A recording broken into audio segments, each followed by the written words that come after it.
अगर आपको भी किसी इंसान से धोखा मिला है तो इसका यह मतलब बिल्कुल भी नहीं है कि हर इंसान धोखेबाज होता है। अपनी ज़िंदगी में मिलने वाले अनुभव के आधार पर हर किसी को जज कर लेते हैं, लेकिन यह कहानी आपकी आंखें खोल देगी कि आपका एक अनुभव यह तय नहीं कर सकता कि हर इंसान धोखेबाज होता है।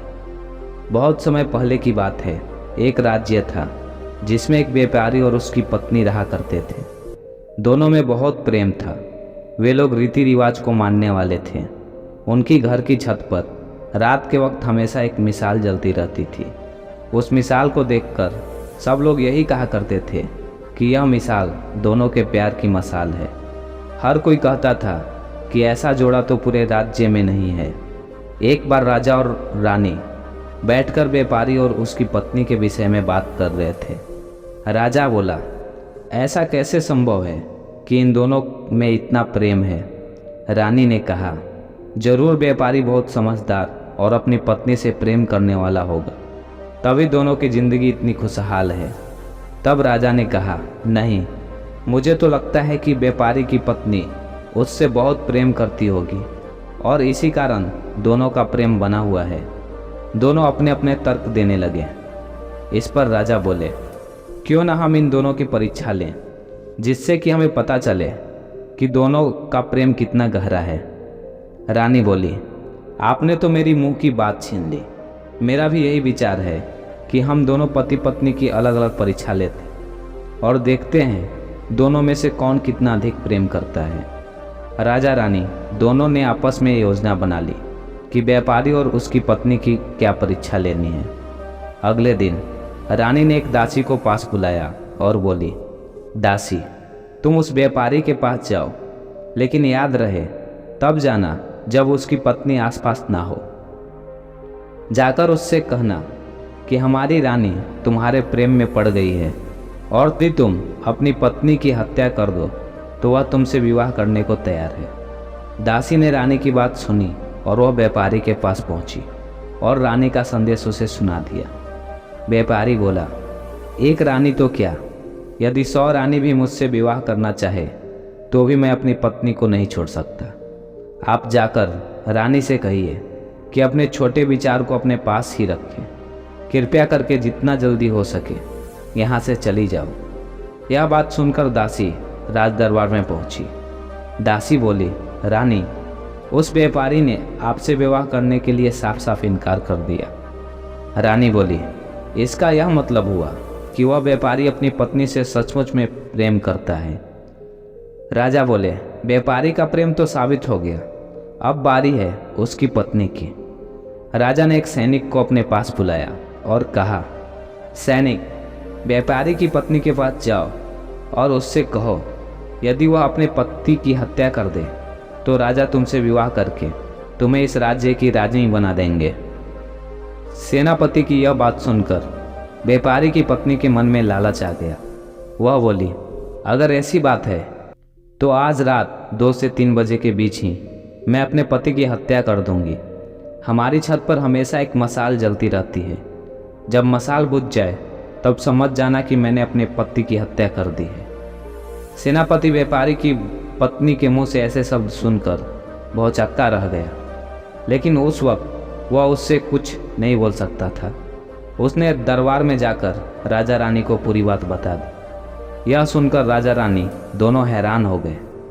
यह दोनों को यही उम्मीद थी कि व्यापारी की तरह उसकी पत्नी भी उनके संदेश को ना कहेगी। यह बात सुनकर राजा और सतर्क हो गए। राजा ने सेनापतियों को कहा, आज रात जाकर हमें किसी भी तरह व्यापारी की जान बचानी है। किसी भी हालत में उसे कुछ नहीं होना चाहिए। ठीक 2 बजे तुम लोग व्यापारी के घर पर पहुंच जाना। सेनापति सैनिक को लेकर व्यापारी के घर पहुंच गया और राजा रानी महल की छत पर खड़े होकर उनके घर की छत पर जलती हुई मसाल को देख रहे थे। जैसे ही सेनापति और सैनिक व्यापारी के घर पहुंचे तो क्या देखते हैं, व्यापारी की पत्नी ने अपने पति की हत्या कर दी है।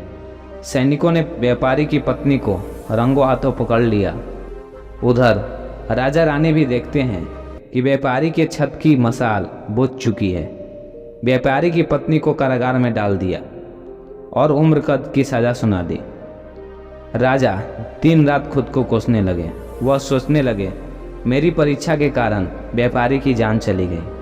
उन्हें धीरे धीरे महिलाओं से नफरत होने लगी। एक दिन उनका क्रोध इतना बढ़ गया कि उन्होंने सेनापति को अपने पास बुलाया और बोले, सेनापति, मैं शिकार पर जा रहा हूँ। शाम तक जब मैं वापस आऊँ तो राज्य में जितनी भी महिलाएं हैं सबकी हत्या कर दो। मुझे किसी भी महिला की शक्ल नहीं देखनी है। मुझे औरत जात से नफरत हो चुकी है।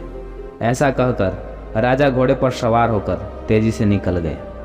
सेनापति सोचने लगा, व्यापारी की मृत्यु के बाद राजा को ना जाने क्या हो गया है। यह कैसी बातें कर रहे हैं। एक औरत के धोखे के चलते क्या वह इसकी सज़ा सभी औरत को देंगे। यह बात उसने घर जाकर अपने पिताजी को बताई, जो कि उनके ही दरबार में पूर्व सेनापति थे। सेनापति ने अपने पिताजी को सारी कहानी सुना दी और बोला, पिताजी, महाराज कैसी बहकी बहकी बातें कर रहे हैं। मुझ पर तो एक संकट आ गया है। मुझ में इतना दम नहीं है कि निर्दोष महिलाओं की हत्या करवा दूं, और इतना साहस भी नहीं है कि राजा की बात को टाल सकूं। आप ही मुझे कुछ बताओ, मैं क्या करूं? पिताजी बोले, तुम घबराओ नहीं, तुम कुछ दिन के लिए कहीं छुप जाओ। इस पर सेनापति बोला, लेकिन उससे क्या होगा? जब मैं मिल जाऊंगा और उनके सामने आऊंगा तब महाराज तो मुझे मृत्यु दंड ही दे देंगे। पिताजी बोले, तुम चिंता मत करो पुत्र। अगर कुछ दिन तक तुम उन्हें नहीं मिलोगे तो वह तुम्हें ढूंढते हुए हमारे घर आएंगे। मैं राजा को समझा दूंगा, बिल्कुल भी फिक्र मत करो। पिताजी की यह बात सुनकर सेनापति की जान में जान आई। वह कुछ दिनों के लिए छुपकर कहीं रहने लगा। जब राजा शाम को वापस आए तो देखते हैं राज्य की सभी महिलाएं उन्हें दिख रही हैं। महिलाओं को देख देख कर उन्हें व्यापारी की पत्नी का धोखा याद आ रहा था। वह गुस्से में जाकर सेनापति को ढूंढने लगे। जब सेनापति उन्हें नहीं मिला तब वह सेनापति के घर पहुंचे। सेनापति के घर में सिर्फ उनके पिताजी थे। राजा को देखकर सेनापति के पिता ने उन्हें प्रणाम किया। सेनापति के पिता पहले वो भी सेनापति रह चुके थे, तो उन्हें देखकर राजा का क्रोध थोड़ा शांत हो गया। राजा बोले, मैं सेनापति को ढूंढने आया हूँ, कहाँ है? पूर्व सेनापति बोले, महाराज, मैंने उसे कहीं भेज दिया है। राजा बोले, जब आप राज्य में हुआ करते थे तब क्या आप मेरे पिताजी का दिया हुआ आदेश ठुकरा देते थे? पूर्व सेनापति ने कहा, महाराज, मैं अपना कर्तव्य पूरे तरीके से निभाता था। राजा बोले, फिर आप अपने पुत्र को कर्तव्य निभाने से क्यों रोक रहे हैं? मैंने आपके पुत्र को एक कार्य दिया था। इस पर पूर्व सेनापति बोले, महाराज, माफ़ कीजिए, लेकिन आपका दिया हुआ कार्य अनुचित है। किसी एक महिला के धोखे को लेकर क्या आप राज्य की सारी स्त्रियों का हत्या करवा देंगे? आप तो राजा हैं, इस राज्य के पिता। क्या आप अपनी संतानों के साथ ऐसा सलूक करेंगे? राजा ने एक लंबी सांस ली और बोले, जानता हूँ यह बिल्कुल गलत है, लेकिन मैं क्या करूँ? दिन रात मुझे आत्मग्लानि महसूस हो रही है कि मेरी वजह से एक निर्दोष व्यापारी मर गया। सबसे बड़े खेद की बात कि उसे उसकी पत्नी नहीं मारा है, जिनकी प्रेम की मिसाल पूरा राज्य दिया करता था। उस प्रेम का सच इतना भयानक निकलेगा, यह तो हमने कभी सोचा नहीं था। पूर्व सेनापति बोले, महाराज, आप जो कहना चाहते हैं मैं समझ रहा हूँ। यदि आप मुझे आज्ञा दें तो मैं आपको एक कहानी सुनाना चाहता हूँ, जिसमें आप जान पाएंगे कि सच्चा प्रेम क्या होता है। राजा सामने पड़ी खटिया पर बैठ गए और बोले, बताइए, आप कौन सी कहानी बताना चाहते हैं? तब पूर्व सेनापति ने कहा, एक बार मैं और आपके पिताजी दोनों शिकार करने के लिए निकले थे। धीरे धीरे अंधेरा होने लगा और उस अंधेरे में मैं और आपके पिताजी दोनों अलग अलग दिशा पर निकल गए। तुम्हारे पिताजी को तो राज्य में जाने का रास्ता मिल गया, लेकिन मैं घने जंगल में अकेला फंस गया। तभी मैंने देखा एक योद्धा घोड़े पर बैठकर मेरी ओर आ रहा है और उसने रस्सी लेकर मुझे जकड़ लिया और मुझे अपने साथ ले गया। काफ़ी दूर जाकर वह रुक गया। जब मैंने जगह को थोड़ा टटोला तब मुझे पता चला कि यह तो एक कब्रिस्तान है। यह देखकर मैं बहुत डर गया। मुझे लगा अब तो मेरी जान जाने ही वाली है। उस योद्धा ने मुझे मजबूर किया कि मैं उधर एक कब्र खोदूं।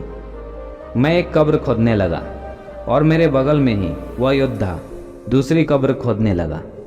कब्र खोदते हुए मैं सोचने लगा कि यह एक कब्र तो जरूर मेरे लिए है, पर यह दूसरी कब्र किसके लिए खोद रहा है। जब दोनों कब्र खोद ली गई, योद्धा ने मुझे घोड़े से बांध दिया।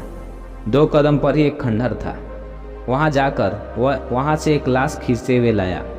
यह नज़ारा देखकर तो मेरे होश ही उड़ गए। मेरा कलेजा मेरे मुंह में आ गया। उसने मेरे उस लाश को एक कब्र में गाड़ दिया। अब मेरा डर और बढ़ गया। मुझे लग रहा था कि दूसरी कब्र में मुझे डालेगा। अचानक से योद्धा ने अपने मुंह से कपड़ा हटाया तो मैं क्या देखता हूँ कि वह एक महिला है। वह बोली, घबराओ नहीं, मैं तुम्हें नहीं मारने वाली। मैं जानती हूँ तुम इस राज्य के सेनापति हो, इसलिए मैं तुम्हें यहाँ पर लेकर आई ताकि तुम मेरा संदेश राजा तक पहुँचा दो। आपके राजा के बड़े भाई का पुत्र, उसने मेरी जिंदगी तबाह कर दी है। उसने मुझे पाने के लिए मेरे पति की हत्या कर दी थी, इसलिए मैंने भी उसकी हत्या कर दी है। यह लाश जो तुम देख रहे थे, जो मैंने अभी अभी दफनाई है, यह उसी राजकुमार की है। वह पैसों का लालच देकर मुझे अपना बनाना चाहता था, लेकिन जब मैंने इसका प्रस्ताव ठुकराया तो उसने मेरे पति की हत्या कर दी। यह दूसरी कब्र मैंने खुद के लिए खोदी है। इसके ठीक बगल में मेरे पति की कब्र है। मैं चाहती हूँ तुम मुझे यहीं पर दफना दो। पूर्व सेनापति बोला। मैंने बहुत कोशिश की उसे समझाने की, लेकिन वह नहीं मानी और उसने तलवार लेकर अपना गला काट लिया और मैंने उसकी अंतिम इच्छा पूरी की। उसकी लाश को उसकी पत्नी के लाश के साथ दफना दिया और इस तरह से यह कहानी समाप्त हो। सेनापति फिर बोला, राजा, मैंने आज तक ऐसी नारी नहीं देखी थी। वह एक साधारण स्त्री थी, लेकिन ना जाने उसके भीतर यह बल कैसे आया होगा कि उसने अपने पति के लिए अपने ही प्राण त्याग दिए। ऐसा अद्भुत प्रेम देखकर क्या आपको अभी भी लगता है कि सारी स्त्रियों को हत्या कर देना चाहिए? यह सुनकर राजा अत्यंत भावुक हो और कहने लगे, मैं आपको धन्यवाद देना चाहता हूँ।